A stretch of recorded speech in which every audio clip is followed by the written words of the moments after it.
ఊరుకో అమ్మా, ఊరుకో. నీకు చెప్పేటంత పెద్దదాని కాను. నువ్వే ఇలా ఏడుస్తుంటే లక్ష్మి నేను ఏమైపోవాలి? లేసి 4 మెతుకులు తిను. ఎట్లా తినమంటావు గౌరీ? చెట్టంత కొడికే పోయిన తర్వాత నాకింకా ఆకలి ఎక్కడదమ్మా. నేనెవరి కోసం తిని బతకాలమ్మా? ఈ కడుపులో ఇప్పుడున్నది ఆకలి కాదమ్మా, శోకం. అంత మాట అనద్దమ్మా, అంత మాట అనద్దు.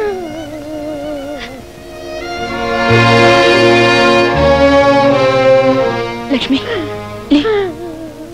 ఏమిటి లక్ష్మి, నువ్వు కూడా లేచి భోంచే రా.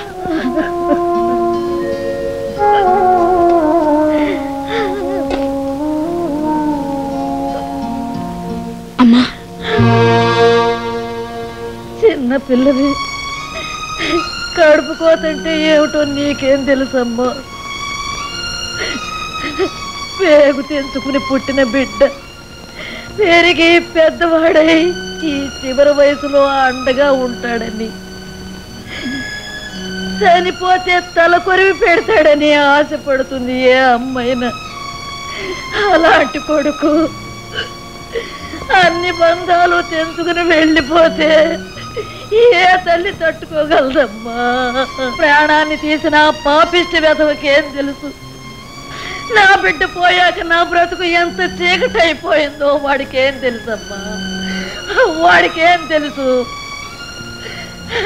తెల్లారేసరికి అమ్మా నువ్వేం కష్టపడద్దు, నేనున్నాను గాని చెరువుకెళ్ళి నీళ్లు తెచ్చేవాడు మగవాడివి.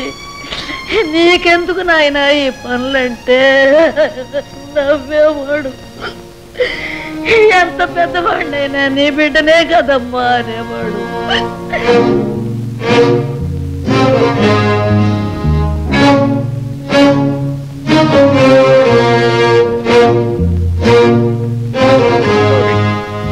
ఏమిటి నేను చెప్పేది? ఏమి నువ్వు చెప్పేది?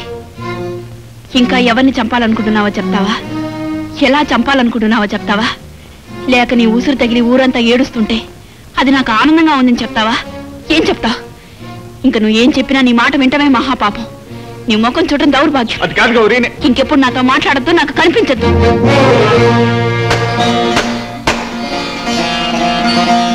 అమ్మా గంగాళమ్మ తల్లి, ఈ ఊరికి పట్టిన పీడని, మా బ్రతుకులకు పట్టిన శనిని ఎట్టాగైనా వదిలించు తల్లి. అదే జరిగితే ఊళ్ళో పిల్ల పెద్దలంతా కలిసి నీకు జాతర జరిపిస్తాం.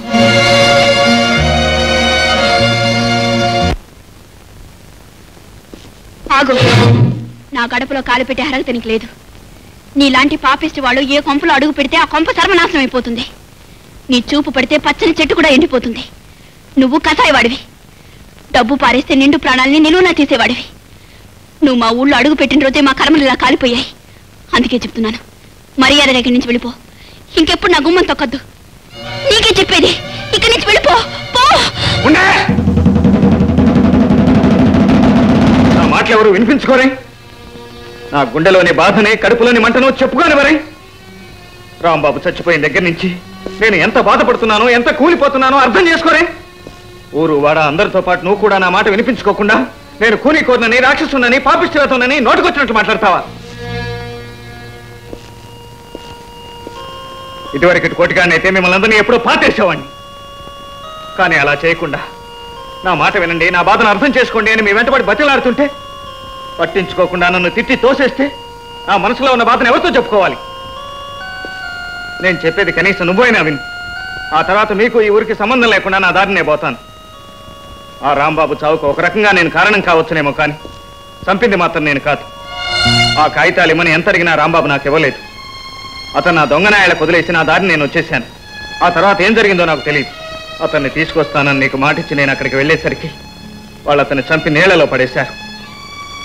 నిజం తెలుసుకోకుండా అంతా నన్నే హంతకుడు అంటున్నారు. కన్న బిడ్డను పోగొట్టుకున్న ఆ తల్లిని, అన్నను పోగొట్టుకున్న ఆ చెల్లిని చూసి ఏ బంధము లేని నా మనసు ఎంత కూలిపోతుందో. మీరు ఇన్ని మాటలు అంటుంటే నేను ఎంత చిత్రహింస అనుభవిస్తున్నానో నువ్వైనా ఎందుకు తెలుసుకోవు? నువ్వు కూడా నన్ను ద్వేషించి, దూషించి తోసేస్తే నేను ఇంకెవరికి చెప్పుకోవాలి? చెప్పు గౌరీ, చెప్పు. ఈ పాపం నువ్వు చేయకపోవచ్చు, కానీ నీకేం తెలుసు వాళ్ళు ఎలాంటి వాళ్ళు. వాళ్ళ కారణంగా ఈ ఊళ్ళో ఎన్ని కుటుంబాలు సర్వనాశనం అయిపోయాయో, ఎన్ని ప్రాణాలు బలైపోయాయో నీకేం తెలుసు. ఆ రాక్షసులు నాకెంత అన్యాయం చేశారో నీకు తెలుసా?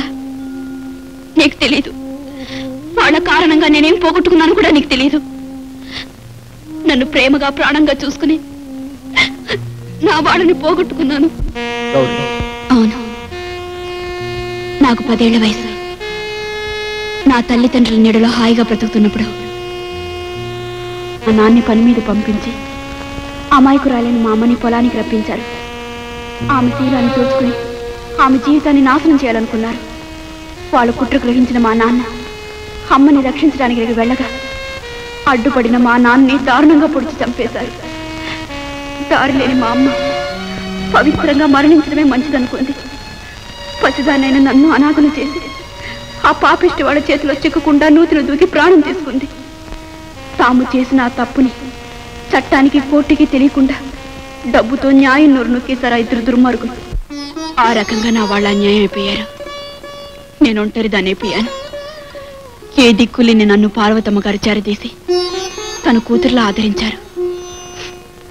ఇప్పుడు అర్థమైందా? వాళ్ళ మాటలకి నువ్వు తల వంచి తప్పులు నేరాలు చేస్తుంటే ఎందుకు తట్టుకోలేకపోతున్నాను? ఇప్పుడు తెలిసిందా? పావు లాంటి వాళ్ళకి నువ్వు అండగా నిలబడి పాపాలు చేస్తుంటే ఎందుకు కోపడుతున్నాను? నువ్వు మంచివాడివని, మనసున్నవాడివని లక్ష్మిని కాపాడినప్పుడు అర్థం చేసుకున్నాను. నేను మార్చుకోగలిగితే మాలాంటి చిన్నవాళ్ళకి పెద్దవాళ్ళ వల్ల జరిగే అన్యాయాన్ని ఆపుతావని ఆశపడ్డాను. నువ్వు మారి గొప్ప శక్తివే, మాకంతా అండగా నిలబడతావని తాపత్రపడ్డాను. కానీ నువ్వు వాళ్ళు ఇచ్చే పాపిష్టి డబ్బుతో వాళ్ళ చేయమన్న ఘోరాలను చేస్తున్నావు. అటువంటప్పుడు అందరూ నిన్ను తప్పుగా అనుకోవటంలో తప్పేమి లేదులే. గౌరీ, ప్రమాణం చేసి చెప్తున్నాను, ఈ క్షణం నుంచి ఆ దుర్మార్గులకు ఎదురు నిలుస్తాను. నేను చేసిన తప్పులకి పాపాలకి ప్రాయశ్చిత్తంగా వాళ్ళ దుర్మార్గాలను అరికెడతాను. అప్పటిదాకా ఈ గడప తొక్కును నీ కంటికి కనిపించదు. బావా, కోటిగాడి పద్ధతి నాకేదో అనుమానంగా ఉంది. వాడు గాని మారిపోతే ఏమవుద్ది? మన ఊరు వదిలి పట్నం పోతాడు, అక్కడ సారాకి చీకు ముక్కలకి మొఖం వాసిపోతాడు. ఏమిట్రా ఇది?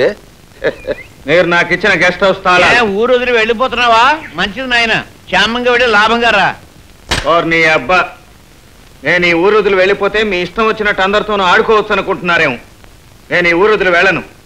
అంతేకాదు, ఇక్కడే ఉండి మీ గుండెల్లో నిద్రపోతూ అనుక్షణం మీకు నిద్ర లేకుండా చేస్తాను. ఈ ఊళ్ళో మన వల్ల అన్యాయం అయిపోయిన వాళ్ళకి న్యాయం చేయాలి. మర్యాదగా ఇద్దరు కలిసి 4,000 ఇచ్చుకోండి. ఏమిట్రా కోటికే ఈ వేళాకోళం? ఏదో తమాషాగా అంటున్నావు, క్వశ్చన్ లేదా? ఆర్గ్యుమెంట్ ఏముంది? తమాషా. డబ్బు ఇవ్వకపోతే క్వశ్చన్ లేదు, ఆర్గ్యుమెంటు లేదు. నీ కాళ్ళు తీసి వాడి చేతుల్లో పెడతాను, వాడి చేతులు తీసి నీ కాళ్ళ దగ్గర పడేస్తాను. ప్రోగ్రాం ఆరంభించమంటారా?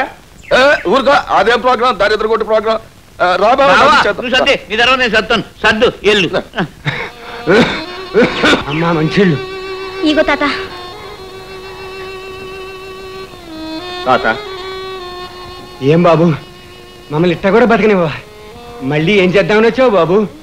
నీకు చేతులెత్తి మొక్కుతాను, మమ్మల్ని ఇట్టా బతకని అన్యాయం చేయక. నేను వచ్చింది చేసిన తప్పు సర్దిద్దుకోవటానికి. అవిగో, ఆ రోజు నేను తోలుకుపోయిన మీ గొడ్లను తీసుకొచ్చి కట్టేశాను బాబు. అంతేకాదు, మీ గుడిసె కూల్చేసి మీకు కలిగించిన నష్టానికి బదులుగా ఈ డబ్బు ఉంచండి. మళ్ళీ గుడిసేసుకోండి. వాళ్ళ వల్ల మీకు ఏ కష్టం రాకుండా నేను చూస్తాను బాబు.